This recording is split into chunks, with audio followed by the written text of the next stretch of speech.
cast into a lake of fire burning with brimstone.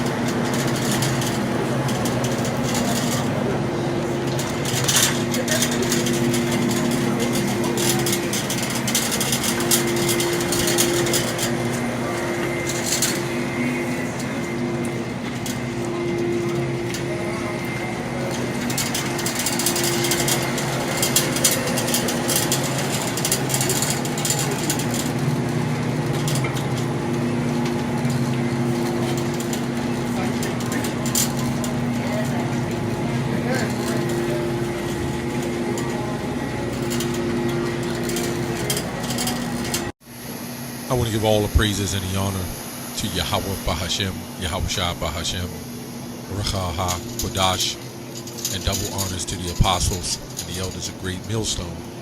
Also sincere shalom to your other brethren, you followers of the truth, and mainly let me say shalom to the elect.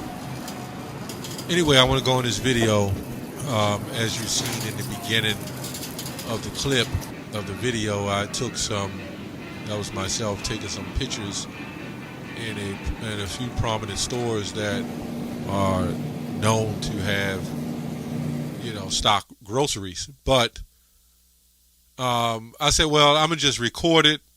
Like this was the other day, because you know how it goes. The shelves will be empty, and then the next day, you had a couple of carts, trucks who may not made it on time or whatever. But I noticed as I continued to go back, I said, well, I'm going to wait a few days and go back, and you just see a serious decline in the food being brought in. Now, they also have signs up, saying that you're limited to buy certain things. Now, we've seen this before. So what happens is when things get a little better, everybody say, okay, everything goes back to normal. But, when these things happen, these are signs, okay? And there's going to be a time, that famines will strike. And these people are in what you call a normalcy bias syndrome. Now, I get a scripture real quick, 1 Thessalonians 5:3. For when they shall say peace and safety, then sudden destruction that cometh upon them, as travail upon a woman with child. Like when a woman is ready to bring forth a child and the birthing pains hit. And they shall not escape, because once you're ready to bring forth their child, there's no escape until, it's ripened, so to speak. So when the harvest is ripe. So what's happening is with birthing pains, you'll have a situation where contractions is what they call it. It'll get worse, then it'll get better, then it'll get worse, then it'll get better. And this is what you see, when kingdoms fall, especially as Babylon is falling, you'll see the rockiness of it, the up and down. But even though it's trying to hold on, and even though it's trying to stay afloat, it's still crumbling. This is why when you read the book of, I believe, Jeremiah, when it says, can Babylon be healed? We would have healed her, but she can't be healed. So Babylon can't be healed. So what is normalcy bias? Normalcy bias is the normalcy bias of normalities refer to the mental state people enter when facing a disaster. And this is what I noticed when I was walking through the store. I know there's one little white girl who said, wait, what's going on with the groceries? It's empty. It's like the children recognized it, but the parents will say, it's no big deal. We've seen it before, right? We even had a young lady come up to the camp when this whole thing happened. She said, we've been through it before. Okay, so that's the mindset of people. But nobody's never been through this on this magnitude with all these things happening at once. With a World War III approaching, Anyway, the author results of situations where people fail to adequately prepare for a disaster, and on a larger scale, the failure of governments to include the populace in its disaster preparations, the assumptions that is made in the case of the normalcy bias is that since a disaster never has occurred, then it never will occur, right? So this is a prime example.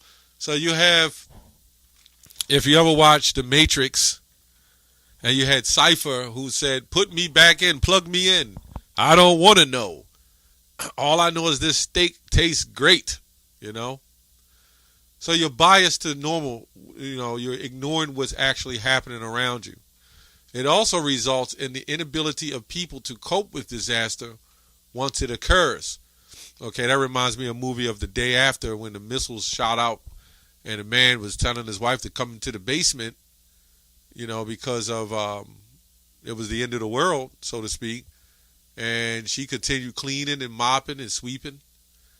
It says people with a normalcy bias have difficulties reacting to something they have not experienced before.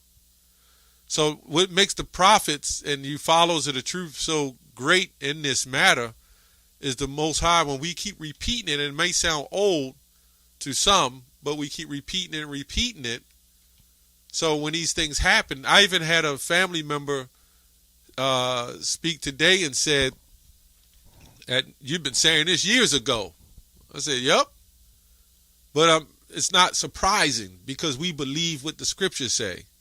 See, a lot of these guys get on here as Israelites. It's a show. You're waking up, you got nice colors on, you got beautiful garments, and it's something to pass time in a normal lifestyle, But what are we doing this for? We're doing this, as Ezekiel 3:17, it says, to warn the wicked from their wicked way. People also tend to interpret warnings in the most optimistic way possible, seasoned in any ambiguities to infer a less serious situation. So they're making themselves believe it's not what it really is, right? 2 Ezra 6:21-22. It says, "And suddenly the sown places appear unsown.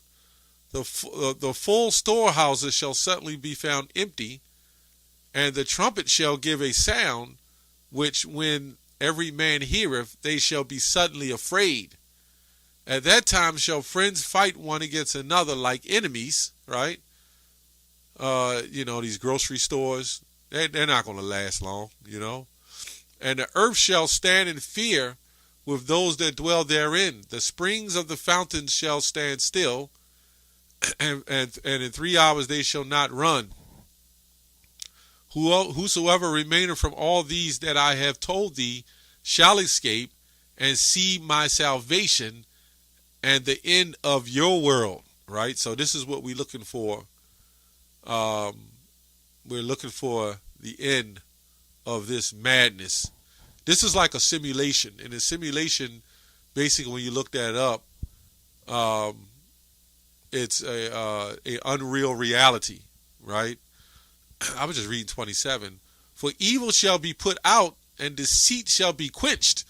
Okay, and how is that going to happen?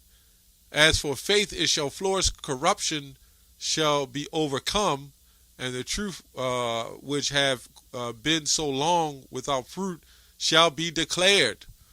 Right? So, it's all it's going to take is those missiles to launch, and that'll be the beginning of setting. Well, we're the beginning through the Spirit of the Lord of setting this place in order. The judges, that's here to set this place in order, man. Because it definitely needs it. Okay, let's look up travail.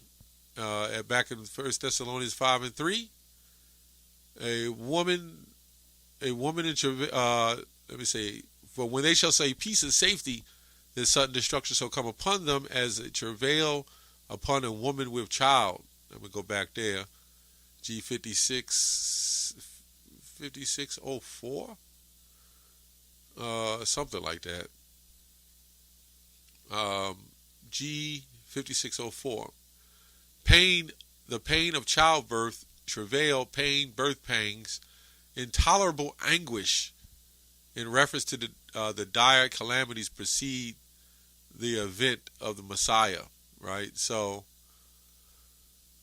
we're going to have, we're going to come into the time of Jacob's trouble, right? So we'll be tested.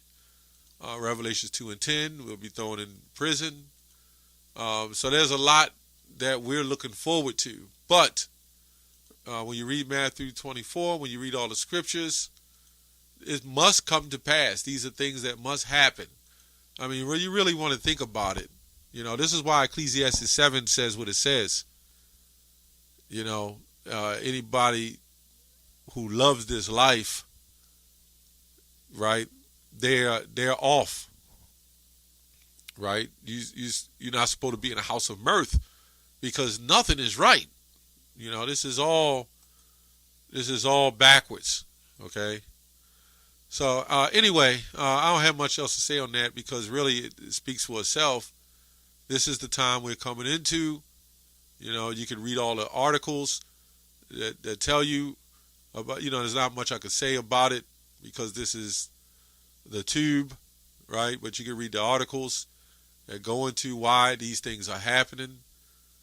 And ultimately it's because, what you want to call man and dates. I break the word up, man and dates. Ultimately, this is going to cause all kinds of trouble. And this is what's been happening. Anyway, that's all I have on that. Shalom.